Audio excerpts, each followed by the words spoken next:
Hello everyone, I hope आप सभी अच्छे होंगे। आज के इस वीडियो में हम लोग वर्ल्ड हिस्ट्री से संबंधित कुछ महत्वपूर्ण प्रश्न देखने वाले हैं और ये जो है प्रश्न संख्या 7 होगा। इससे पहले जो है हमने आप लोगों को 6 प्रश्न बता दिया है, तो आपने अगर नहीं देखा है तो जाके देख सकते हो।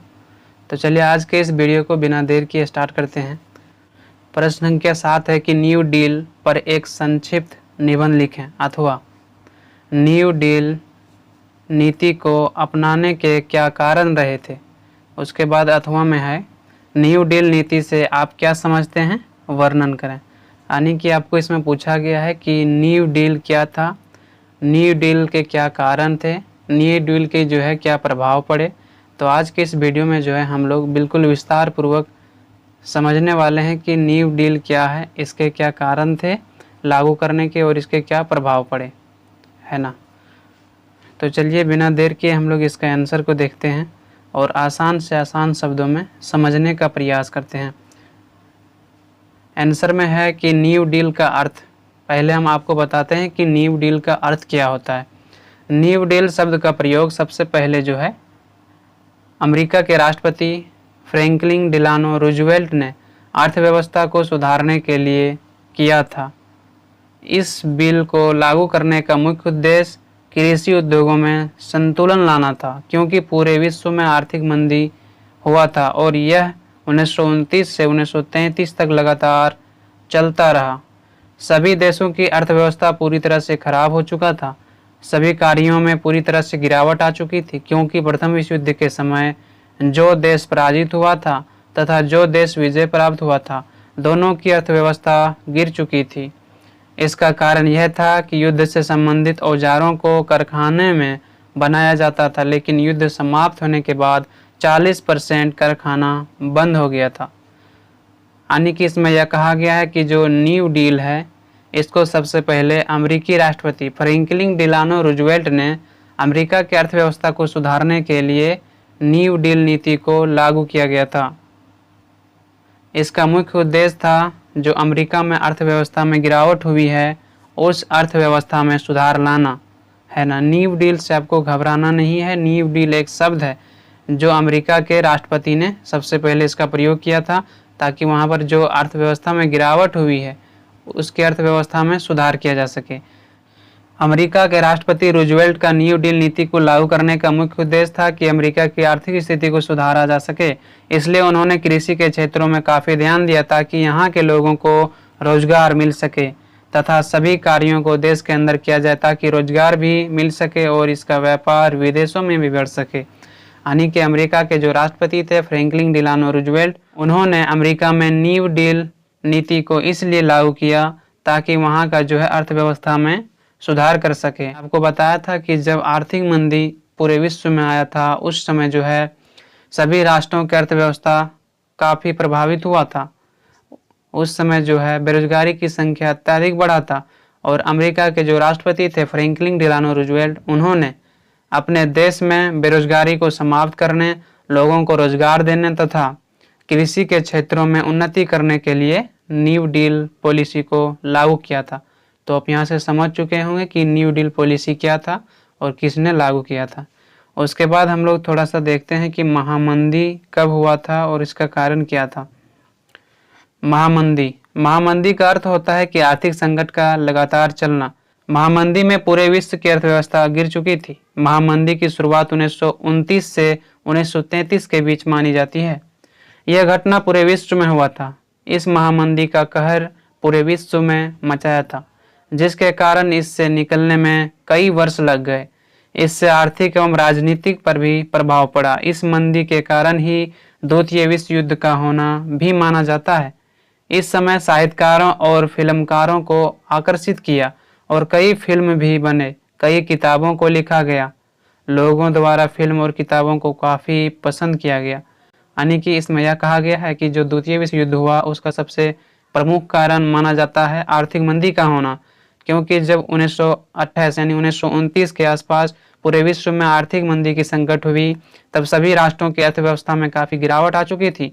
ऐसे स्थिति में दिन प्रतिदिन जो है लोगों की अर्थव्यवस्था गिर रही थी और जब अर्थव्यवस्था गिर रही थी, रोजगार की समस्या बढ़ रही थी, यानी कि बेरोजगारी की संख्या दिन प्रतिदिन बढ़ती जा रही थी, ऐसे स्थिति में पुनः जो है हथियार अधिक से अधिक बनने लगे ताकि लोगों को जो है वहाँ पर कार्य दिया जा सके। और इसी कारण से जो है दोबारा सभी फैक्ट्रियाँ खोला गया हथियार बनाने के लिए। तो अगर देखें तो आर्थिक मंदी को भी द्वितीय विश्व युद्ध का कारण माना जाता है। उसके बाद आपको तीसरा पॉइंट बनाना है न्यू डील लागू करने के कारण। न्यू डील को राष्ट्रपति रूजवेल्ट ने 1933 ईस्वी में लागू किया था। उस समय विश्व में आर्थिक मंदी आया था जिसके कारण अमेरिकी अर्थव्यवस्था में भी गिरावट आ गई थी, जिसको देखते हुए अमेरिका के राष्ट्रपति फ्रैंकलिन डिलानो रूजवेल्ट खुद को इस संकट से निकालना चाहता था, जिसके कारण अमेरिका के राष्ट्रपति ने अर्थव्यवस्था में सुधार एवं लोगों को कार्य देने के लिए न्यू डील नीति को लाया गया। इसमें सरकारी संस्था जैसे रेलवे, बैंकों, औद्योगिक क्षेत्रों में भारी गिरावट आ गई थी। बैंकों को कंपनियों द्वारा बंद कर दिया गया था। उद्योग के क्षेत्रों में 40% धंधे समाप्त हो गए थे। इस समय लगभग 140 लाख व्यक्ति बेरोजगार हो गए थे तथा जो मजदूर कार्यकर्ता थे उनका दिन प्रतिदिन आय काफ़ी गिरावट हो चुकी थी या काफ़ी गिरावट आ गई थी। इसके अलावा अमेरिका का निर्यात 524 करोड़ डॉलर से घटकर 161 करोड़ डॉलर हो गया था। यानी कि न्यू डील लागू करने का कारण यह माना जाता है कि जब 1929 से लेकर 33 के बीच पूरे विश्व में आर्थिक मंदी छाया रहा, उस दौरान जो है अमेरिका की आर्थिक स्थिति में भी अत्यंत प्रभाव पड़ा और इस अर्थव्यवस्था को बेहतर बनाने के लिए ही अमेरिका के राष्ट्रपति फ्रैंकलिन डिलानो रूजवेल्ट ने न्यू डील पॉलिसी को लागू किया था। इस समय जो है कई ऐसे संस्थानें थी जो बंद हो चुकी थी। कई सरकारी संस्थानें बंद हो जाने के कारण दिन प्रतिदिन बेरोजगारी की संख्या बढ़ती जा रही थी। इन समस्याओं को देखते हुए रूजवेल्ट ने एक ऐसी नीति को लागू करना चाहता था ताकि अपनी देश का अर्थव्यवस्था में सुधार किया जा सके। माना जाता है कि इस समय जो है 40% धंधे समाप्त हो गए थे। काफ़ी कंपनियों ने बैंकों को बंद कर दिया गया था, काफ़ी उद्योग बंद हो गए थे। इस समय माना जाता है कि लगभग 140 लाख व्यक्ति बेरोजगार हो गए थे तथा मजदूर जो कार्यकर्ता मजदूर थे उनकी दिन प्रतिदिन आय घटती जा रही थी, क्योंकि आपको इस बात को समझना पड़ेगा जहाँ पर बहुत अधिक मजदूर मिलेंगे वहाँ पर जो है किसी भी कार्य को करवाने के लिए मजदूरी कम दिया जाएगा, है ना। तो जब आर्थिक मंदी का संकट हुआ, ऐसी स्थिति में बहुत सारे मजदूरों ने कम कीमत पर किसी भी कार्य को करने के लिए मजबूर हुआ, जिसके कारण ही मजदूरों की आय दिन प्रतिदिन में गिरावट आती गई। इसके अलावा अमेरिका का निर्यात 524 करोड़ डॉलर से घटकर 161 करोड़ डॉलर हो गया था, जबकि उसका आयात व्यापार 440 करोड़ रुपये से घटकर 132 करोड़ रुपये हो गया था। यानी कि इसमें यह कहा गया है कि इस समय जो है आर्थिक संकट ने पूरे विश्व को अपने घेरे में ले लिया था।